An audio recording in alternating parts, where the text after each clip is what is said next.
दोस्तों, मेवात नू हिंसा में चुन चुन कर मस्जिदों को मुसलमानों को निशाना बनाया जा रहा है, जिसकी तस्वीरें लोगों के सामने लगातार आ रही हैं। पर हमारा मेन स्ट्रीम मीडिया, जिसे गोदी मीडिया कहते हैं, वो गोदी मीडिया ये बता रहा है कि देखिए कितने तरीके से मुसलमान जो है वो मंदिरों पर हमला कर रहे हैं। पर एक भी तस्वीर अभी तक गोदी मीडिया दिखा नहीं पाया है। पर इसकी न जाने कितनी तस्वीरें सोशल मीडिया पर तैरने लगी हैं कि मस्जिद को आग के हवाले कर दिया जा रहा है। मस्जिद में सोते हुए इमाम की हत्या कर दी जा रही है और मस्जिद में रह रहे इमाम के परिवार को बचाने के लिए वहां के सिख समुदाय आगे आ जाते हैं और मस्जिद के अंदर घुस करके तोड़फोड़ मचा दी जाती है। और अब इससे भी एक कदम आगे दंगाई निकल चुके हैं, जहां मस्जिदों के ऊपर अब बम फेंकने की तमाम तस्वीरें सामने आ रही हैं।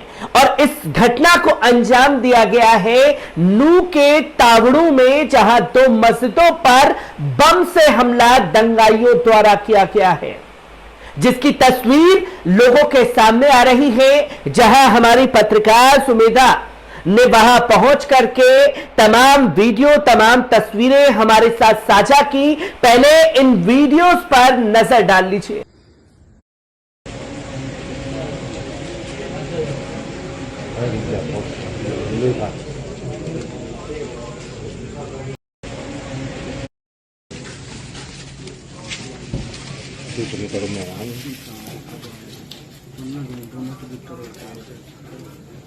फोन कर ले तुम।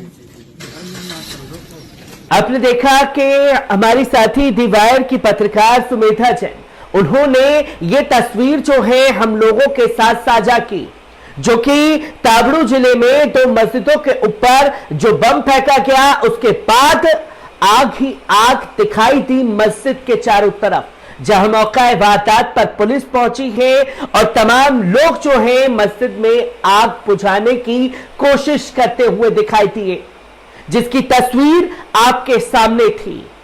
और यह किस तरीके की नफरत है, जहां मुसलमानों के धार्मिक स्थलों को क्षतिग्रस्त करने की एक होड़ सी अब नू मेवात हिंसा में मच चुकी है। और ना जाने कितनी तस्वीर ऐसी सामने आएंगी जो इंटरनेट खुलेंगे और क्या कुछ तमाम लोगों का वहां के कहना है इस घटना को लेकर के। एक बार इस रिपोर्ट पर नजर डालते हैं। हरियाणा के मेवात में हिंसा की वारदात रुक नहीं रही है। हरियाणा पुलिस ने गुरुवार को यह साफ तौर पर बताया कि मोटरसाइकिल सवार हमलावरों ने बुधवार रात नू जिले के तावड़ू समुदाय विशेष के 2 धार्मिक स्थलों पर मोटलोवा कॉकटेल फेंके। इन्हें फायर बम कहा जाता है। इस बीच सरकार ने गुड़गांव, नू, फरीदाबाद, पलवल में इंटरनेट बैन 5 अगस्त तक बढ़ा दिया है। पीटीआई ने पुलिस अधिकारियों के हवाले से यह बताया कि नू जिले के तावड़ू में दोनों धर्म स्थलों पर बुधवार रात करीब 11:30 बजे बम फेंकने की घटना हुई है, लेकिन इन घटनाओं में कोई घायल नहीं हुआ। इनमें से एक धर्म स्थल तो विजय चौक के पास स्थित है, जबकि दूसरा पुलिस स्टेशन के पास है। दोनों धर्म स्थलों को कुछ नुकसान हुआ है। पुलिस ने यह कहा है कि घटनाओं की जानकारी मिलते ही दोनों धर्म स्थलों में फायर ब्रिगेड की गाड़ियां भेजी गई और आग पर काबू पा लिया गया। उन्होंने यह बताया कि पलवल जिले के मीनार गेट बाजार में एक चूड़ी की दुकान को भी हमलावरों ने आग लगा दी।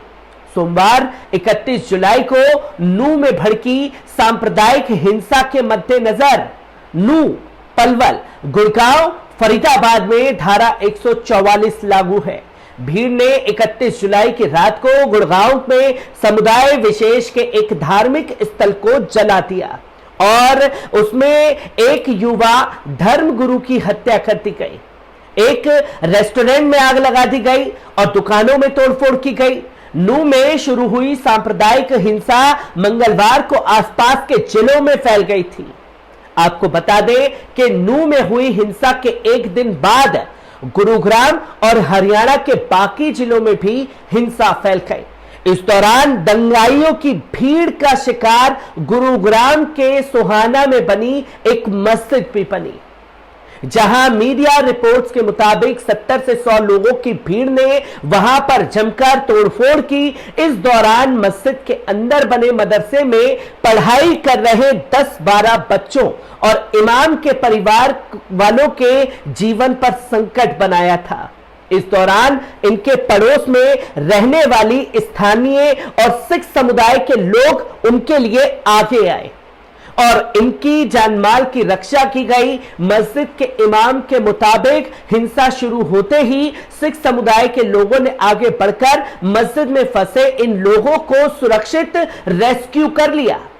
गुरुग्राम में शाही मस्जिद के नाम से जानी जाने वाली इस मस्जिद में कुछ परिवार वालों के लिए कमरे और बच्चों के लिए कक्षाएं बनाई गई थी। मंगलवार 1 अगस्त को भीड़ ने कथित तौर पर इस मस्जिद पर हमला कर दिया था। पुलिस ने यह साफ तौर पर कहा कि स्थानीय लोगों की शिकायत पर अज्ञात व्यक्तियों के खिलाफ एफआईआर हम लोगों ने दर्ज की है।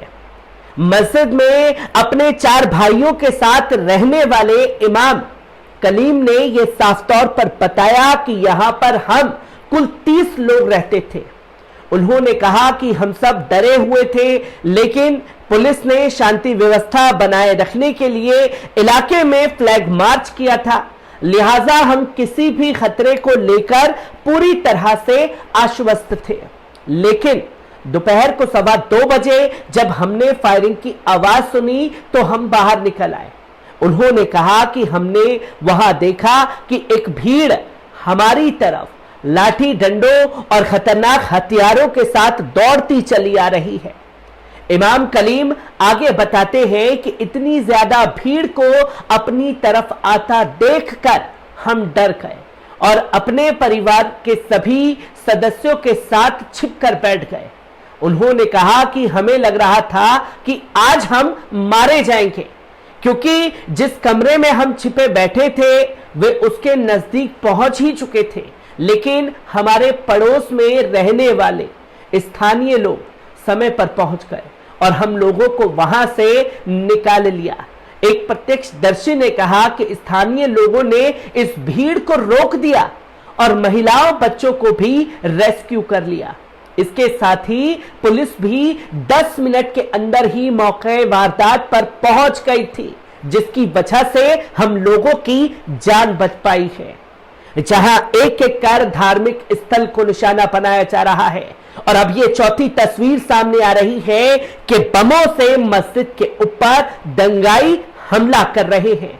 हर एक तस्वीर आपके साथ साझा करता रहूंगा। दीजिए इजाजत, शुक्रिया।